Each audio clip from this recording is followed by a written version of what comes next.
Assalamualaikum warahmatullahi wabarakatuh. Tepangkeun simkuring Dwi Wahyuliani ti kelas 11 IPA 3. Di dieu simkuring bade nyaritakeun ulang novel anu judulna Ngawayang Teu Direbaban karya Ensa Wiyarna. Novel ieu gaduh 56 halaman. Novel ieu nyaritakeun Yuda anu panasaran kusabab uana dipecat ti pagaweanana bari teu puguh alesanana. Pagawean uana teh sarua kawas Yuda, nyaeta wartawan. Yuda boga babaturan ngaranna Galih. Galih teh nyaeta mahasiswa anu keur nyusun skripsi. Skripsi anu digawean ku Galih teh nyaeta ngeunaan lembur anu ditempatan ku Yuda ayeuna. Yuda jeung Galih kerjasama pikeun neangan naon alesanana Wasukma teh bisa dipecat ti eta pagawean. Belasan tahun katukang, Yuda kungsi diajak lalajo wayang kana motor ku Wasukma. Tapi anehna di sapapanjang jalan papanggi jeung loba jelema nu keur leumpang eueuh nu nanya hiji oge. Wasukma jeung Yuda jajan bajigur, duitna nyaeta 500. Harita teh wayang di dalangan ku Adang Sunaria. Dalang Adang Sunaria teh nyaeta dalang kahon. Tapi anehna, ieu wayang teh teu kadenge sora rebabna.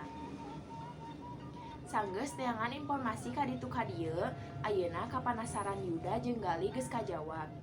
Wasukma teh dipecat ti pagaweanana lantaran dianggap nyieun berita palsu ngeunaan dalang Adang Sunaria. Padahal Wasukma teh nyaeta jalmi jujur. Penting eta Wasukma jeung Yuda teh lalajo wayang teh anu didalangan ku Adang Sunaria. Di lembur sejen Haji Romli ngarasa diwing-wing ku dalang Adang Sunaria. Poe isukna kadenge berita yen dalang Adang Sunaria jeung rombonganana kacilakaan. Sadayana palastra iwal ti tukang rebabna. Ayeuna Yuda beuki percaya yen uana teh nyaeta jalmi jujur. Jeung uana teh teu nyieun berita palsu ngeunaan dalang Adang Sunaria. Sabab pas kajadian Yuda jeung Wasukma teh bareng lalajo wayang nu didalangan ku Adang Sunaria tapi teu kadenge sora rebabna.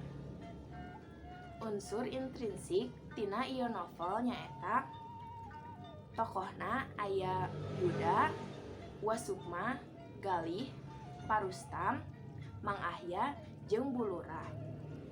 Tema ieu novel teh nyaeta misteri. Sedengkeun latarna nyaeta lembur atin jeung lembur kalapa dua. Alur carita ieu nyaeta maju jeung mundur. Amanat tina novel Ngawayang Teu Direbaban ieu nyaeta urang ulah gampang percaya kanu berita nu faktana can jelas. Urang oge kudu jujur jeung ulah ngarugikeun batur.